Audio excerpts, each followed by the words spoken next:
Hello everyone, welcome to SSC Gyan. आज हम SSC की स्ट्रेटेजी के बारे में बात करना चाहेंगे। एसएससी को करने वाले हैं ना, 3 बच्चे होते हैं। एक जो अभी बिल्कुल बिगिनर है, ठीक है, जिसने अभी कुछ तैयारी नहीं की है।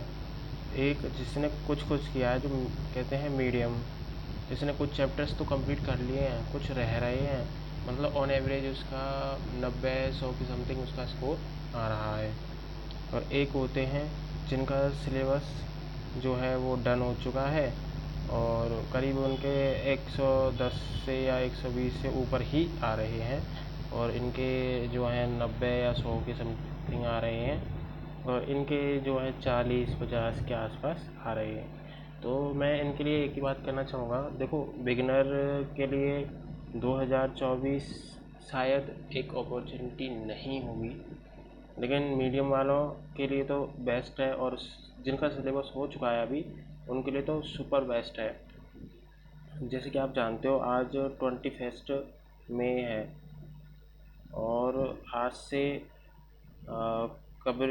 से अधिकतर मतलब करीब 100 दिन के आसपास ही बचे हैं हमारे पास। 100 दिन के आसपास ही बचे हैं एग्ज़ाम को, क्योंकि एग्ज़ाम सितंबर में होने को आ रहा है, और इस टाइम पर तो सिलेबस होना ही चाहिए। और जिन बच्चों का सिलेबस डन है उनके लिए तो कोई टेंशन की बात नहीं है। जिनका अभी कुछ रह रहे हैं तो वो कर सकते हैं। ज़्यादा से ज़्यादा उनको 30 या 40 दिन ही लगेंगे उस सिलेबस को कंप्लीट करने में। लेकिन जो बिगिनर हैं, जिनका अभी सिलेबस स्टार्ट हुआ है, जिन्होंने अभी देखा और सोचा कि चलो अब कर लेते हैं, तो उनका होना देखो पॉसिबल नहीं है। लेकिन हाँ, आप कोशिश कर सकते हो, लेकिन पॉसिबल होना इसका कुछ कह नहीं सकता मैं।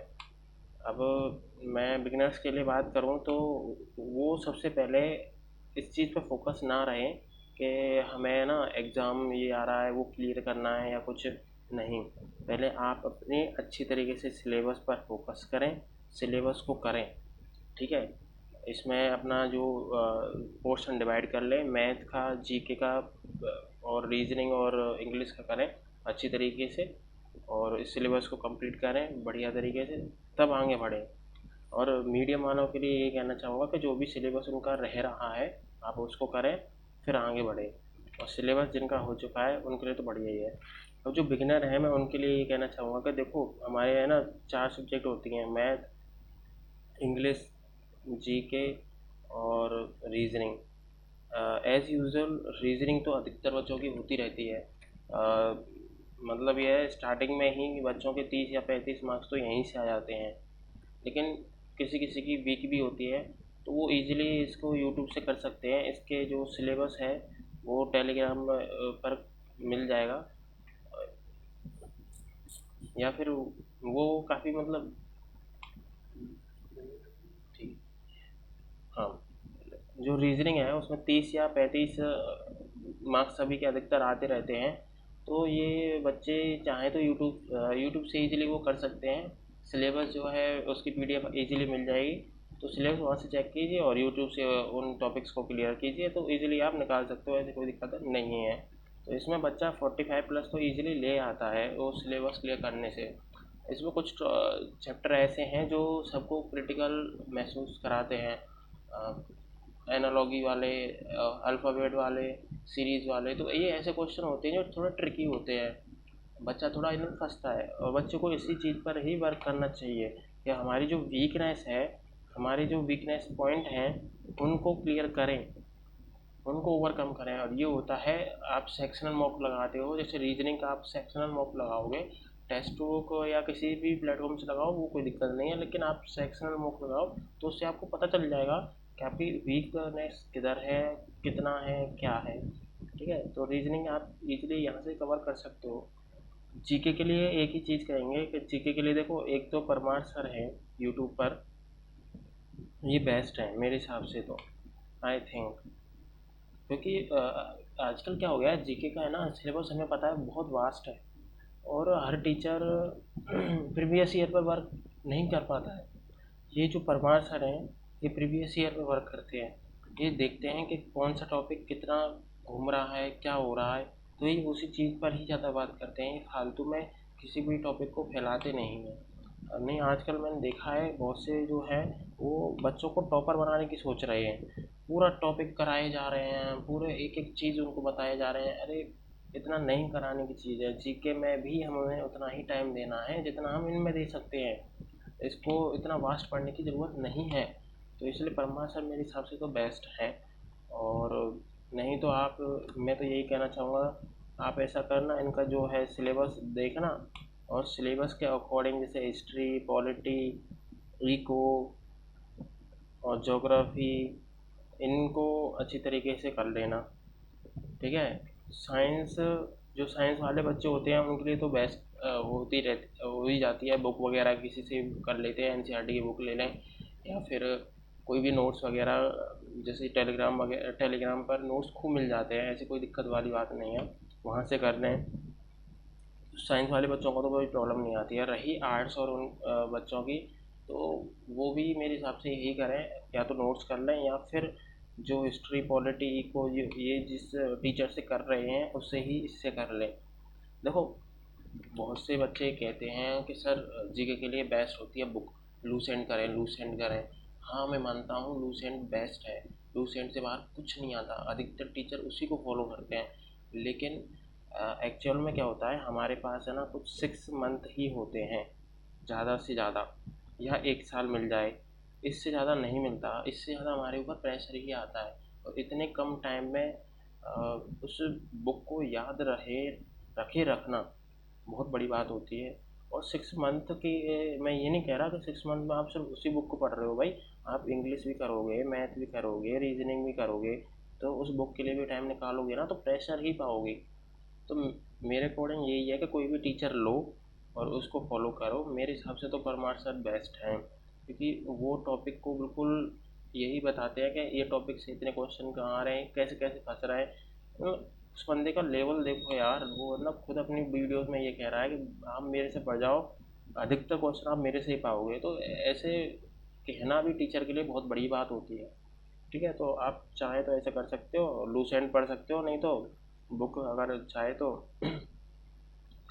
बिगिनर के लिए मैं बात कर रहा हूँ। ठीक है, तो जीके के लिए आप ही कर सकते हो। इंग्लिश के लिए देखो, मैं सही बताऊँ तो एक तो मैंने तो अमन सर को ही फॉलो किया है। अमन सर का एक बैच उन्होंने अपनी नई ऐप में डाला है, तो मैंने तो उन्हीं से किया है, और वहाँ से मेरी ग्रामर और जो वोकैब है वो बेस्ट हो गई है। उन्होंने ही मेरी पूरा सही सीखा है, और उन्होंने ग्रामर के लिए अच्छी वीडियोस डाल रखी हैं, वो कैब के लिए, क्लोज टेस्ट के लिए। तो जिस जिस बच्चे को जहाँ जहाँ प्रॉब्लम है वहाँ से, और फिर उन्होंने पर्सनल नंबर भी दे रखा है, तो जिस बच्चे को प्रॉब्लम है तो वो वहाँ से कर सकते हैं। अब ये मैं ये नहीं कह रहा कि आप मेरा देखिए देखिए इनको फॉलो कर लें, नहीं, ऐसी कोई दिक्कत नहीं है। देखो, बहुत से बच्चे होते हैं, आपको है ना एनालिसिस करने की आवश्यकता है। ग्रामर में है ना बहुत से बच्चे होते हैं कि जिनकी ग्रामर अच्छी होती है, और बहुत से बच्चे होते हैं जिनकी ग्रामर बहुत ज़्यादा ही वीक होती है। और ऐसे ही वोकैब होती है, तो बहुत से बच्चों की वोकैब बहुत मतलब मीडियम लेवल की होती है, क्योंकि बहुत अच्छी तो हम किसी की कह नहीं सकते, मीडियम लेवल की होती है। तो वो क्या, प्रीवियस ईयर देखकर वहाँ से कर सकते हैं, बुक वगैरह से कर सकते हैं। और किसी ऐसे बच्चे होते हैं जिनकी बहुत ही वीक होती है, जैसे अधिकतर हिंदी मीडियम के बच्चे।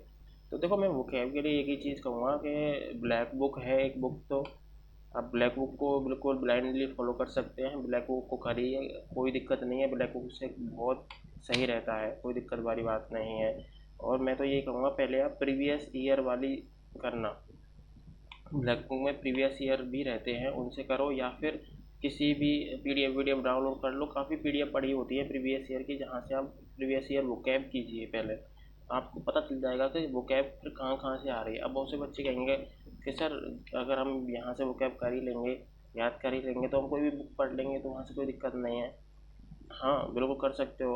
मतलब आप कहना चाहते हो कि रूट वर्ड के लिए, राइट? क्योंकि हर कोई बुक याद कर लेगा तो रूट वर्ड्स की क्या ही ज़रूरत है।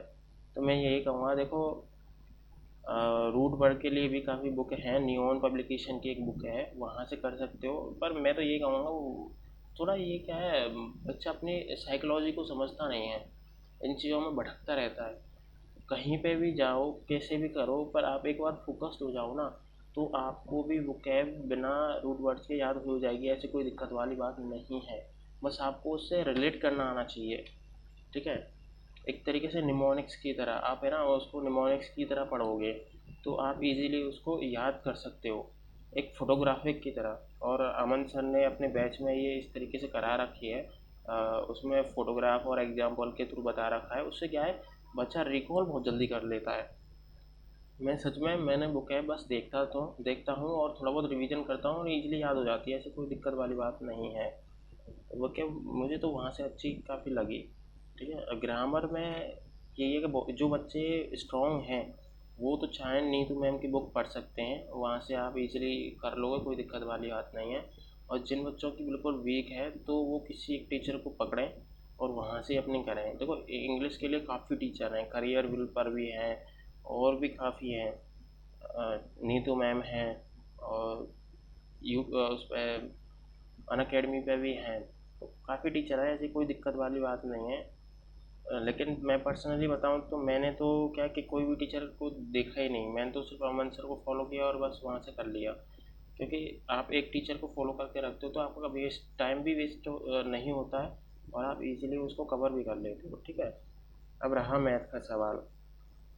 देखो मैथ में तो यही है कि कोई भी एक टीचर को है ना आप ब्लाइंडली फॉलो करो, लेकिन हाँ उस टीचर को पहले जो उसकी क्लासेस हैं उनको ढंग से देखो, उनसे समझो, आपको सही लग रहा है तो उस टीचर को आप ब्लाइंडली फिर फॉलो करते जाओ और फिर किसी और टीचर की ओर मत भटको। आप पहले अच्छी तरीके से एक बार सिलेबस कर लो, उसने जो सीट्स दी हैं, ठीक है, उसने जो क्वेश्चंस आपको दिए हैं उनको को कम से कम 4 से 5 बार आप करिए बढ़िया तरीके से।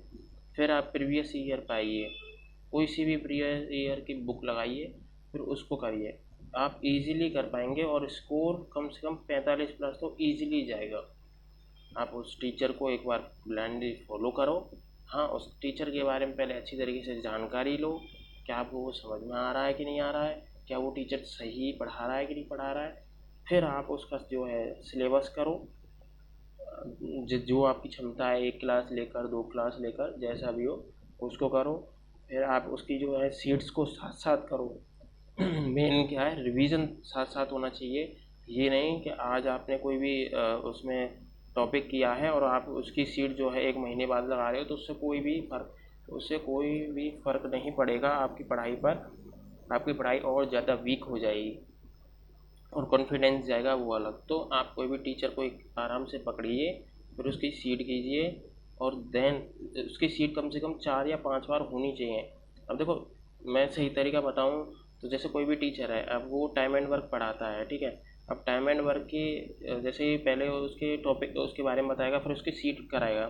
तो जैसे सीट नंबर 1 कराई तो आप वहाँ सर के साथ जो कर रहे हो तो उसको साथ में करने की जितना जल्दी कर सकते हो। जैसे कोई भी क्वेश्चन दिया उन्होंने तो उस क्वेश्चन को पढ़ो और करने की कोशिश करो।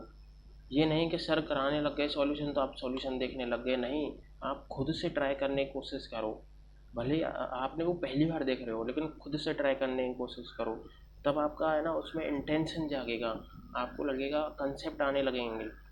तो ऐसा करना चाहिए हमेशा, ठीक है। तो इस तरीके से करो। अब जैसे ही सर ने सीट 1 करा कर सीट 2 पर पहुँची, ठीक है, सीट 2 पर पहुँचे तो उसमें भी यही करो कि आप खुद से ट्राई करने की कोशिश करो और जो सीट 1 है उसको एक बार रिवीजन कर लो। तो आगे बढ़ते जाओ, इनको रिवीजन करते जाओ, आगे बढ़ते जाओ उनका रिवीजन, और जैसे ही एक बार ये टॉपिक कंप्लीट हो जाए तो पूरा एक दिन में, जैसे संडे को या किसी को छुट्टी रहती है टीचर की, तो उस दिन में ये टॉपिक पूरा खींच दो, जितने क्वेश्चन आपसे हो सकते हो उतने क्वेश्चन खींच दो आप आराम से, है ना। तो इस तरीके से आप टॉपिक को निकालते जाओ तो कम से कम ये है कि एक चैप्टर 4 से 5 बार उसकी सीट होनी चाहिए। तब फिर आप प्रीवियस ईयर की कोई भी बुक पकड़ लो, जैसे पिनैकल हुई, ठीक है, पिनैकल अच्छी बुक है, मैं मानता हूँ, मैं भी इसको यूज़ करता हूँ। तो पिनैकल हुई, तो आप ऐसे ही करके कोई भी बुक को फॉलो कर सकते हो और आप उस क्वेश्चन करिए और कोई दिक्कत नहीं है, आपके 45 प्लस तो ईजिली बनने लग जाएंगे। अब बच्चों, अब ये है कि बहुत से बच्चे कहेंगे कि सर ये चीज़ें तो हमको पता थी कि हम इजीली ऐसे कर सकते हैं, लेकिन प्रॉब्लम क्या है, हमारा है ना शेड्यूल बन नहीं पाता है।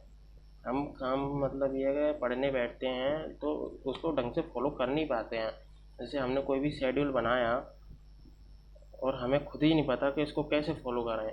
बहुत से बच्चे ऐसे बना लेते हैं कि 4 क्लासेस जो हैं मैथ की करेंगे आज इस टॉपिक की, 2 क्लासेस जो है ग्रामर की करेंगे इंग्लिश की इस टॉपिक की, और शाम को होता है तो ज़्यादा से ज़्यादा 1 या 2 क्लासेस ही हो पाती हैं और लोड लेके बैठे रहते हैं वो वाला।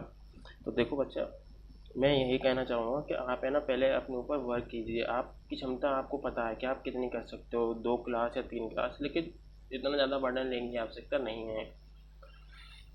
तो जो बिगिनर हैं ना, उनको मैं यही कहना चाहूँगा 2 सब्जेक्ट लीजिए पहले, क्योंकि देखो 2024 मेरे हिसाब से तो आप टारगेट ना ही करें तो ही बढ़िया है। ठीक है, आप 2025 को टारगेट करके चलिए। तो और एग्ज़ाम्स की है ना इतना लोड मत लीजिए कि ये एग्ज़ाम आ रहा है तो इसमें लग पड़े, वो एग्ज़ाम आ रहा है इसमें नहीं।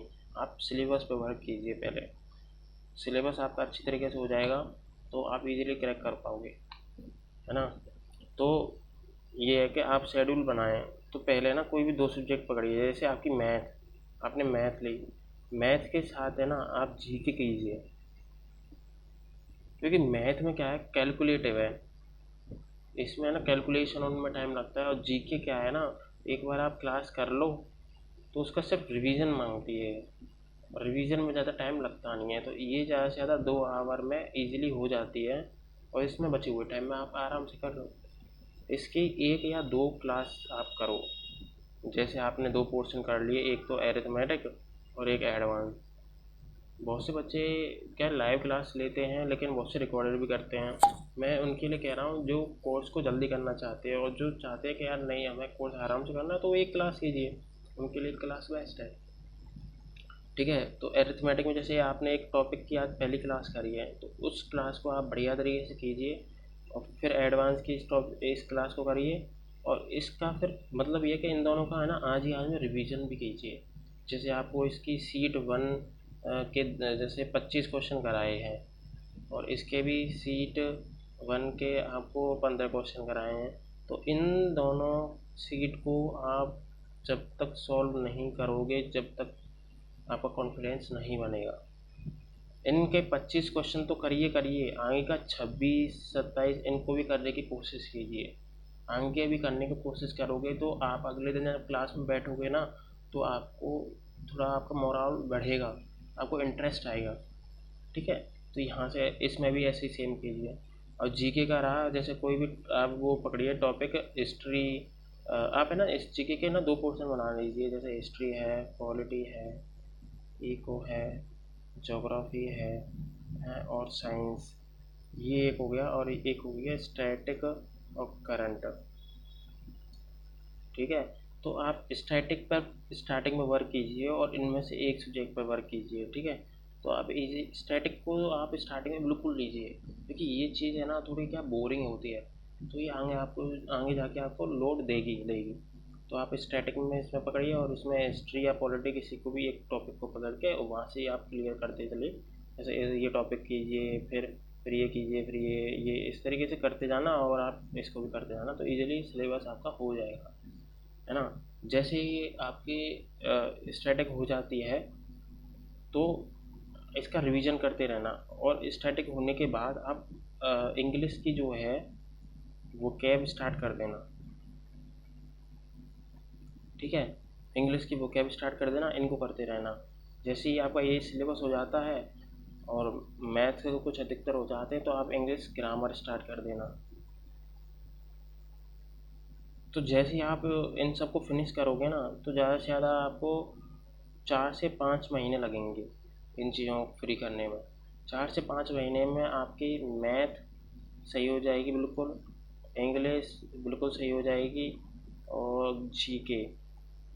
ठीक है, इन सभी में मैथ में तो मैं कह सकता हूँ कि 40 प्लस इजीली आ जाएंगे, इंग्लिश में 35 प्लस होंगे, क्योंकि इसमें क्या क्लोज टेस्ट, पैराजम्बल और वो होते हैं, तो वो उन पर क्या है थोड़ा और वर्क करने की ज़रूरत है, तो इसलिए इसमें थोड़ा रह सकते हो आप। अदरवाइज़ हो सकता है कोई बच्चे ऐसे भी होते हैं जिनका PQRS और पैराजम्बल वगैरह, ये जो है पैराग्राफ वगैरह, वो इजीली बहुत सही रहते हैं क्लोज टेस्ट, है ना। तो जीके में तो मैं 30 प्लस ही कहूँगा, क्योंकि जीके चाहे कितना भी पढ़ लो, इसमें थोड़ा रहता ही है लोग। पर इसका आप जितना अच्छी रिवीजन करोगे ना उतना वो बढ़िया होता जाएगा। तो इसका मतलब ये है कि आप 100 प्लस तो इजीली स्कोर कर जाओगे, तो आप इस वाली कैटेगरी में आ जाओगे मीडियम वालों को। ठीक है। और रही अब मीडियम वालों की, तो मीडियम वालों से मैं यही कहूँगा, आपका जितना भी सिलेबस रह गया है आप उसको जितना जल्दी हो सके उतना जल्दी कवर कीजिए। और मतलब ये है कि कम से कम जून एंड तक आप इसको कवर करें अच्छी तरीके से, और जो पुराना हुआ है उसका रिवीजन करें अच्छी तरीके से। ठीक है। फिर जुलाई में पूरा जितना भी आपका सिलेबस है उसका अच्छे से एक बार रिवीजन कीजिए,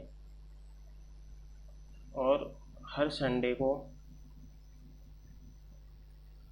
फुल मॉक लगाइए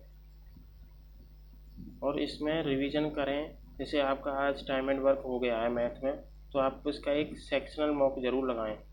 ठीक है। उससे बहुत इम्पैक्ट पड़ेगा। कोई भी टॉपिक आपका होता जा रहा है तो उसके सेक्शनल मॉक या चैप्टर वाइज मॉक ज़रूर लगाएं, उससे बहुत इम्पैक्ट पड़ेगा। तो इस तरीके से आप उस टॉपिक को करते जाइए।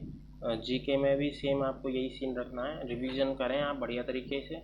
और जिन बच्चों का कोई भी टॉपिक प्रॉब्लम है तो वो बिगिनर्स की तरह ही कर सकते हैं, बिगिनर्स की तरह उनको फॉलो कर सकते हैं जो जो मैंने उनको टीचर या उनके बारे में बताया है। हाँ, मैथ के लिए देखो, टीचर मैथ के लिए मैं तो पर्सनली पवन राव सर को फॉलो करता हूँ, क्योंकि ये क्या है, थोड़ा बेसिक से बताते हैं चीज़ों को, तो इसलिए मुझे तो ये सही लगे। नहीं तो और भी टीचर काफ़ी हैं, ऐसी कोई दिक्कत नहीं है, आप इजीली चेक कर सकते हो। वो तो सब टीचरों ने हुआ बना रखा है कि ये फलाना ख़राब पढ़ाता है या ये, ऐसा कुछ नहीं है, सब टीचर अच्छा पढ़ाते हैं। वो डिपेंड करता है आप पर कि आप उनका कितना ये है कि आप उसमें उनमें कितनी क्षमता देखते हो, आपको उनका कितना पसंद आता है पढ़ाने का तरीका। ठीक है। और रही जिनका सिलेबस पूरा कंप्लीट हो चुका है, जिनके 110 से या 120 मार्क्स आ रहे हैं और उनको 150 तक चाहिए, तो उनको यही कहूँगा कि जून एंड तक आप अपना सिलेबस जो है एक बार अच्छी तरीके से बढ़िया तरीके से मन लगा कर करिए। और जो चैप्टर आपका होता जाए उसके चैप्टर वाइज मॉक लगाइए। जैसे ही आपके चैप्टर वाइज मॉक डन हो जाते हैं फिर आप सेक्शनल मॉक पर जाइए। जैसे आपको रीजनिंग के जो है वो सिलेबस करने की कोई आवश्यकता नहीं है, रीजनिंग के सेक्शनल मॉक लगाइए अभी से। और जो मैथ, जीके और इंग्लिश है उनके चैप्टर वाइज मॉक लगाइए बढ़िया तरीके से। जैसे ही आपका सिलेबस अच्छी तरीके से हो जाता है फिर आप सेक्शनल मॉक लगाइए। तो जून के एंड तक आपको ये चीज़ें फॉलो करनी है। और जुलाई और अगस्त, हाँ सिलेबस थोड़ा रह सकता है तो जुलाई में भी कर लीजिए, ऐसी कोई दिक्कत नहीं है। जहाँ तक आपका सिलेबस हो जाए अच्छी तरीके से, आप चैप्टर वाइज और सेक्शनल मॉक कंप्लीट हो जाएं, हाँ वो कंप्लीट हो जाएं तो आप जो है प्रीवियस ईयर मॉक लगाइए। और मैं डेफिनेटली कहता हूँ आप 150 प्लस स्कोर करोगे ही करोगे। तो ये थी आज की वीडियो। आपको कोई भी प्रॉब्लम आई हो, कोई भी क्वेश्चन हो तो आप कमेंट कर सकते हैं। इस वीडियो को लाइक करें, सब्सक्राइब करें। Thank you for listening me.